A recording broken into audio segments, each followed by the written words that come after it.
So I recently saw this article about Christina Applegate being super depressed about her MS diagnosis. I mean, she's kind of deep in the dumps right now. And well, Christina, as a Mandalorian would say, this is the way. As most people experience, the first few years after a diagnosis, they're pretty rough, right? Your life is basically turned upside down. Everything you thought was normal is not, and everything you think's not normal kind of is. It's bizarre. I began to question everything, and if you have this disease, you know exactly what I'm talking about. It's pretty darn depressing. I'm going to show you some of my coping mechanisms that took me years to identify. And they definitely help, especially on those days, those really dark days when it feels like there's just no way out of this soul-sucking situation. So I've discovered with this disease, I got to keep my mind and my body busy. Otherwise, I just start going crazy. And when that happens, the depression starts to creep in. And if you have this disease, again, you know that the depression that comes with this disease is serious business, and it can be very hard to get out of. So if you've been subscribed to this channel for any length of time, you've probably seen some pretty random stuff, like, say, music videos specifically about MS symptoms or MS drugs.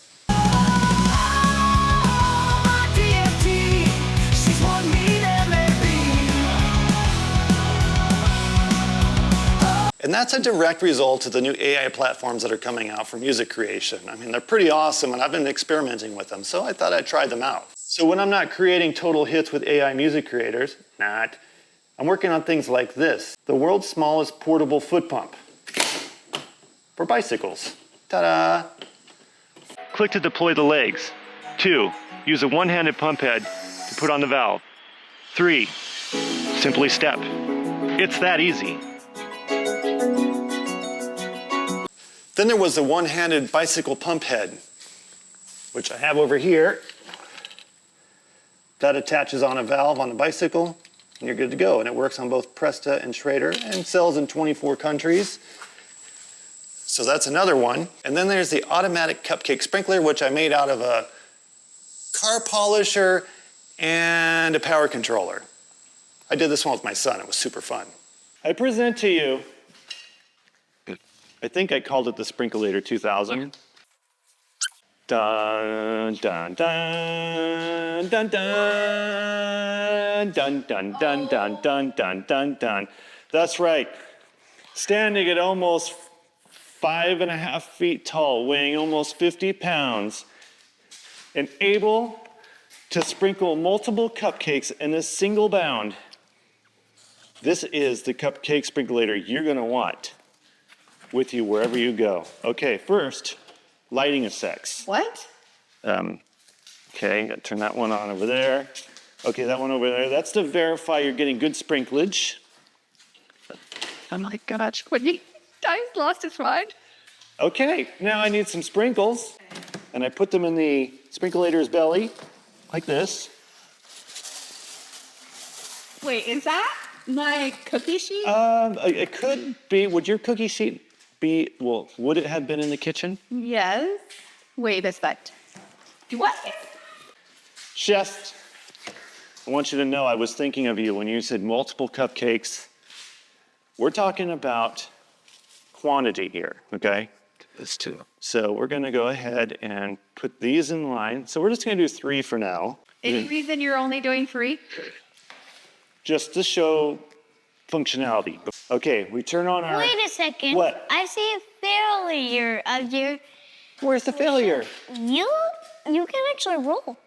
I could actually roll, but you know why I didn't take the wheels off? Because they were glued in place. They were too hard to get off. Are you ready? Yes. Okay, cranking up the conveyor belt.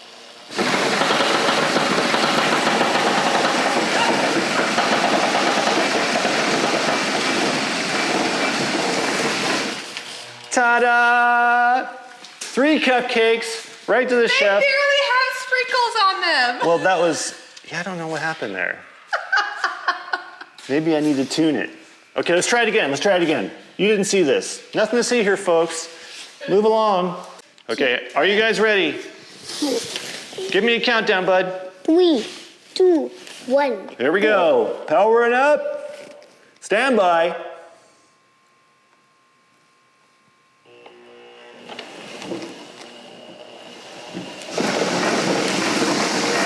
Oh no!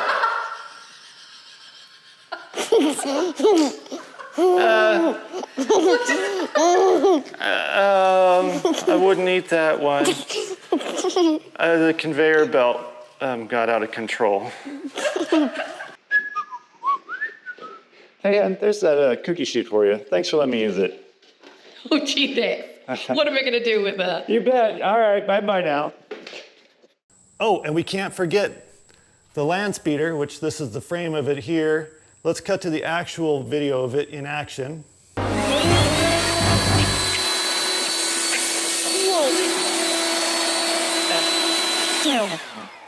Okay, that works, and it's got a lot of thrust.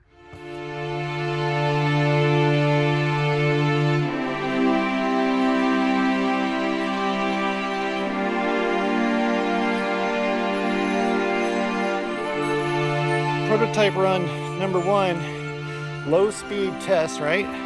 He's ready, here he goes. Hey, let off the brake. Brake, test the brake, brake. Good job, it works. Here's the final LandSpeeder. It's complete, the pilot has gone inside. Because it is a school night, we had a successful test run.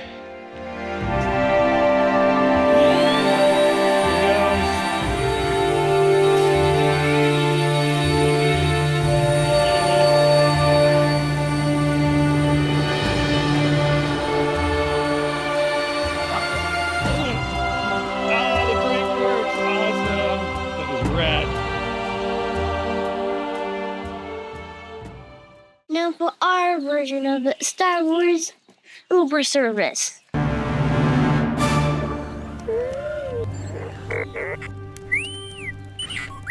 Oh, you really want to go faster?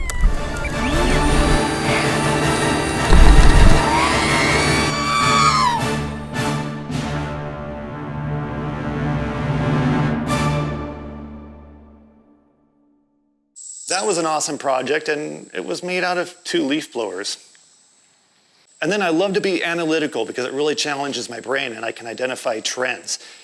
So one of the most recent videos demonstrating that was my foot drop video, which is linked below, where I measured the effects of foot drop on shoes and then also integrated some solutions that other people have made to help with foot drop.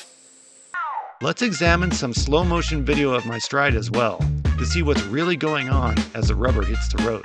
Interestingly enough, I thought my left foot would be the problem child, but actually it's my right foot that drops and drags more. This finding is consistent with the wear pattern on the bottom of the shoes.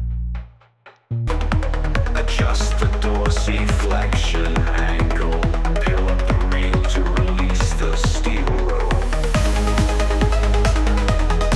Try walking, readjusting the rope as needed.